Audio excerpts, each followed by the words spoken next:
আজ মাসের 2 তারিখ, জুলাইয়ের 2, 2024।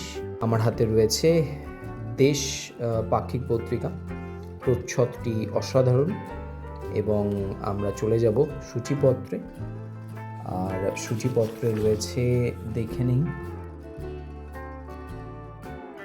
প্রচ্ছদ কাহিনী লিখছেন অনেকেই, সঙ্গে গল্প 3টি, কবিতা রয়েছে, ধারাবাহিক রচনা 1টি, ধারাবাহিক উপন্যাস 1টি, শূন্যপথের মল্লিকা সরঞ্জিৎ চক্রবর্তীর লেখা। এই পত্রিকাতেই শেষ হচ্ছে এই উপন্যাসটি।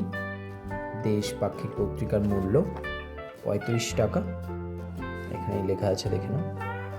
আর পরের উপন্যাস কি আসছে, ধারাবাহিক উপন্যাস, সেটি একটু তোমাদেরকে দেখিয়ে নিই। 17 জুলাই থেকে ছাপা হবে নতুন ধারাবাহিক উপন্যাস কুমারী রানীর ডাক্তার, মৈত্রী রায় মৌলিকের লেখা।